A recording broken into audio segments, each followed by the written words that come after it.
So I made a video yesterday, and now there's some things that need to be explained in.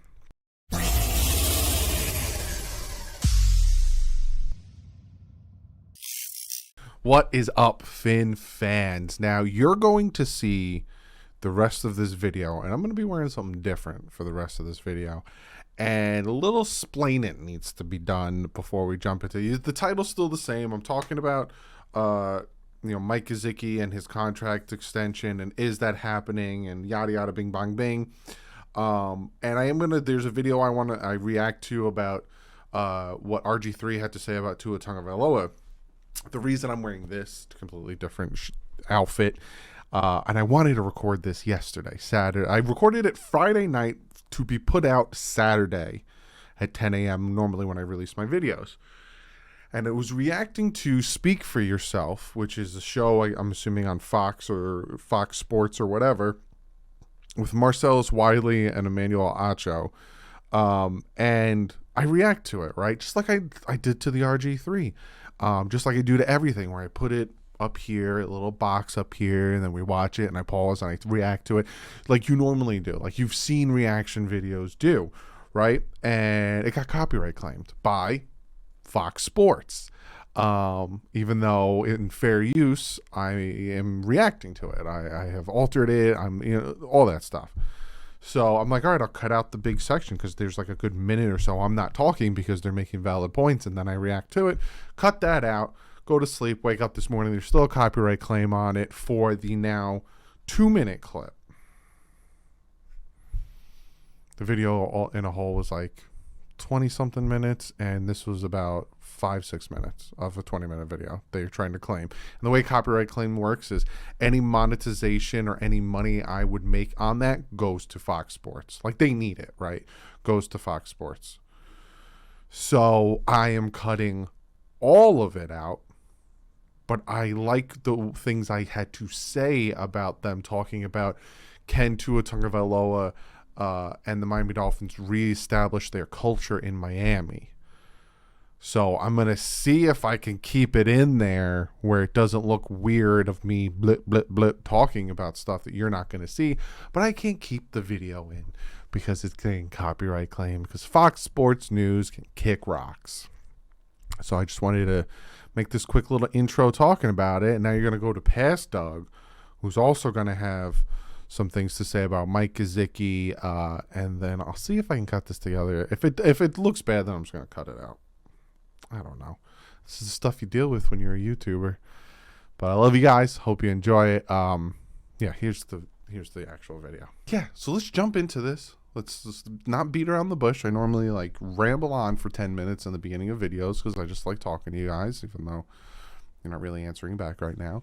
But let's talk about Mike Gesicki. So essentially, Mike Garafolo says that essentially it seems like that Gesicki is going to be playing on the franchise tag. Daniel Ofusi, I probably butchered your name, Dan. I apologize. I follow you on Twitter. I apologize. He says, reading between the lines of various comments over the last several months, it always felt like it was trending towards this. Deadline to reach a long-term deal is next Friday. So essentially the Dolphins have until the 15th to come to some type of long-term contract extension. If not, then Mike Gesicki is going to be playing on the franchise tag this season. He also tweeted out saying, Gesicki said this in April: "I'm absolutely open to negotiation, but not really up to me, as of a lot of this is not. I kind of go with the flow of it. If they reach out, my agent will be listening. That's up to them, honestly. I have a good relationship with Chris Greer and Brandon Shore, who is the Senior Vice President of Football and Business Administration, and this new coaching staff. Maybe that has something to do with it. I'm not sure. I don't really have all the answers, but I do know the kind of person that I am and the worker I am. I'm just going to go back out there and continue to do what I do, continue to improve and make plays and help this team win football games and eventually get compensated for it." So he is betting on himself, essentially. Mike Gesicki is betting on himself, and the Miami Dolphins are essentially taking that chance, giving him about $10 million this year on the franchise tag to see if he fits in this scheme. Does he fit in the scheme? Does the scheme work? Can this team be successful? There's a lot of question marks on the offense going into the season, and to give Mike Gesicki a long-term contract, you're kind of gambling as well. So he signed the franchise tag. Again, they have till next Friday, or this upcoming Friday the 15th, to get an extension going, but it doesn't seem likely. I think the Dolphins right now are sitting at about $16 million in cap space, so they do have money to do stuff. But if you know the Dolphins, they do tend to like to take that cap space and bring it over to next season, especially because a lot of these contracts are going to be big hitters next year. But does Gesicki fit in this offense? Can he do what needs to be done? Can he be, the Kittle of this offense? We'll see. And if he does, and if he outperforms and does fantastic, I wouldn't be surprised in like the middle of the season to give him a contract extension. That's what Chris Grier has done with the likes of Jakeem Grant, Jesse Davis, Devontae Parker, Xavier Howard, like all of these guys, they performed within the middle, and then all of a sudden, boom, they got a contract extension. So we'll see if that all pans out. But that's what I got for you for Gesicki's contract updates that you guys were asking about. Now let's listen to little tidbits, right? So this one comes from Speak for Yourself, and the topic essentially is, can Tua Tagovailoa Dolphins reestablish their culture in Miami? Just want to touch upon what he said, right? Because they're going to talk about more, and we completely forgot what I wanted to say. When they talk about the culture, right now, to me, the thought process and the culture, if you say to me Miami Dolphins is mediocrity, right? Constantly not great, not horrible. Just, it's November, it's December, Dolphins have a chance to make the playoffs, they don't make the playoffs. Dolphins have a chance to make the playoffs, they don't make the playoffs. Now, he said that Brian Flores changed that culture, but did he? We like to bring up the fact that back-to-back winning seasons for the first time in forever, but what did it come to? Nothing. No playoffs, right? Also, last year we started 1-7. Yes, he had a winning season, but I'm not forgetting about the 1-7 stretch, right? So there's that, the reestablishing the culture. The culture of the Dolphins used to be winners. Like he was talking about with Marino. I don't think they had I think in Marino's era, they might have had one losing season. From 1970 to about 2002, 2001, I think the Dolphins had 3 or 4 losing seasons in 3 decades. You know what I'm saying? That was their culture. It was, you talk about the Miami Dolphins, they're making the playoffs. They're, and then from 2002 to about now, it's, they'll be competitive. They'll be competitive. They'll be in there. They'll they have a chance. They talk about, they can make the playoffs, and they can. That's the culture, and reestablishing the culture is reestablishing that winning culture, like they were talking about. Wins, get the wins. But I think it's Spears, the guy on the left, hit the nail on the head, because he changed the culture. But did he? Flores, right? Because he didn't like the culture when he left it. He also talked about first in, last out, holding people accountable. But did he? Because apparently things happened when it came to players, and again, speculation about Tua's work habits and this and that. Well, Flores let it happen. Why didn't he put his foot down? Why didn't he bench Tua? Why didn't he trade Tua if he didn't like Tua as a quarterback? Reestablishing the culture is going to be very interesting. Winning solves everything. And that, I think Omar Kelly says it the best when he wants to gauge a head coach and how they could do. What do they do when they face adversity? What do they do when all of a sudden they lose 2 games in a row? Brian Flores lost 7 in a row and then won 7 in a row. How did he do it? What did he do to do it? What did he change to do it? We'll never know. But we'll see. Last thing I want to talk about is Rich Eisen. He had RG3 on there. He had something to say about Tua. I haven't seen this yet. Again, you guys sent this to me, so it's going to be really interesting to hear what he had to say. So let's just jump right into it, because I'm one of the multiple millions of followers that you have on your social media accounts, and I've been looking at some of the things that you've been saying on Twitter, and I'm like, let me give RG3 a call and kick the tires on this a little bit. And we'll start with a tweet that you put out a few days ago, that you believe, because of the way that the Dolphins have retooled their team in a way and added the cheetah, Tyreek Hill, that Tua is going to take a big leap this year. What makes you think that, Rob? Yeah, Rich, Tua really hasn't had an opportunity to truly go out and show the NFL world who he is. Last year, he was, throwing the ball in the pocket behind the 32nd ranked pass block unit in the league. It seemed like at times the coaching staff wasn't truly sold on him, whether it was bringing in Ryan Fitzpatrick or seeming like they wouldn't let him, push the ball down the field, even though, like I said before, it just seemed like he just didn't have the time to do so. But Tua's an accurate quarterback, so when you bring him in and you bring in Tyreek Hill, you already have Jalen Waddle there. You bring in Cedric Wilson from the Cowboys, Mike Gesicki there. There's a great tight end who can stretch the field.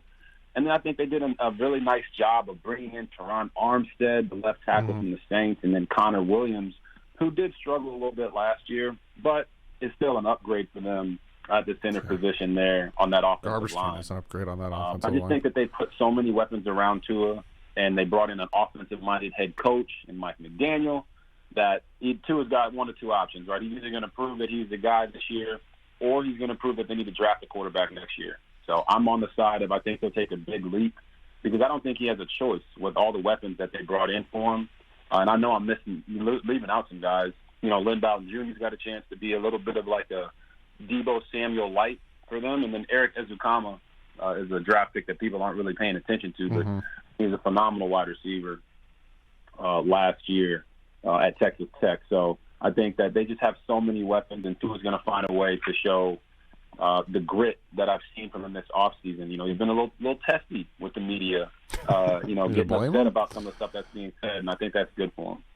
Well, I mean, what does it look like? What does success look like for Tua? What does the big leap look like? I mean, numbers-wise and wins-wise. What does that look like for you, Robert? Yeah, I know. Everyone wants to go to numbers and wins. Yes. Like last year, Tua had 16 touchdowns and 10 picks. I think if he goes 25 touchdowns, 7 interceptions, I think that's a great year for Tua. The benefit that Tua has that a lot of other quarterbacks don't is there's no expectation for a Super Bowl this year for the Dolphins. Right? Every team is going out there and they're putting everything they can out on the field to win a Super Bowl. But the Dolphins don't really have that expectation. It's not the same as Aaron Rodgers or Russell Wilson or Tom Brady. So Tua doesn't have to get the Dolphins to the playoffs. They don't have to win the Super Bowl for it to be a successful year for him, because that's what we're really talking about here. For him, he just has to show that he can be a franchise quarterback. Do I think that Tua can take that big leap and include a playoff berth? Yes, I do. With this roster, the way their defense played last year, yes, I think he can do that. Does he absolutely need that to happen for it to be a big leap for him? No. I think if he just shows that he is that guy, I think the Dolphins will be very happy with him. Well, that's a very nuanced take, and I greatly appreciate it, because that's what I'm all about, too. But right now, Robert, you and I are in the mosh pit of sports talk radio. So let's get right down to it. Chris, ask him the what's more likely scenario that you asked of me two weeks ago. We have this Friday segment where Chris comes up with some scenarios here about what is more likely, A or B. Ask Robert Griffin III. Yeah, just very silly, Robert. Okay, so what's more likely? That Tua has 30 combined touchdowns, running and throwing, yep. Or he struggles and Tom Brady is the Dolphins quarterback in 23? It's more likely that Tua has 30 combined touchdowns. There you go. Welcome to 2-0, Robert. Welcome to 2-0. I don't think Brady goes to the Dolphins. I know there's all the stories about that, but I think now Brady's in Tampa Bay. He's either going to win there or he'll be done. I don't think he's playing for another team. Robert Griffin III here on the Rich Eisen Show. I think everyone can agree upon what RG3 said. This is it. He's either going to show or not. But what I really like what he touched upon was everyone is putting playoffs or bust on Tua, right? Tua needs to take the Dolphins to the playoffs or he's gone. I don't think that's true at all. I don't think he needs to take this team to the playoffs for him to solidify himself as a franchise quarterback. And the reason I say that is ask Justin Herbert, Deshaun Watson in 2020. These guys didn't make the playoffs. One of them went 4 wins, but they still showed on the field why they are the quarterbacks that their team trusts and will go forward with. If Tua can show on the field why he is the 5th overall pick and why he should be the Dolphins franchise quarterback, then, you know, the record shouldn't matter, because the record is not a quarterback stat. You can't be like, oh, Tua this and look at the record, but then all of a sudden you can't say, well, look at this. It can't go either way. It's a team stat. Records are team stats. Again, ask Justin Herbert. He had won Rookie of the Year, but his defense was hot garbage, and he didn't win the games he needed to make the playoffs. Look at last year. Had a great game, except for the Texans game. You know, he had some bad games here and there, but his team let him down. So making the playoffs isn't going to decide whether Tua is the guy or not. His play on the field is going to decide that. But that's what I got for you on this Saturday. Hope you guys have a fantastic weekend. Comment below. Let me know what you think about what everyone said in these videos. What do you think about Mike Gesicki? All that good stuff. And I will see you in the next video. I think we are looking at defensive line now for the camp battle positions. We're getting close, boys. We're getting close, boys and girls. We're getting close. So training camp will be here soon, and then I got training camp videos. But like usual, stay classy. Have fans up.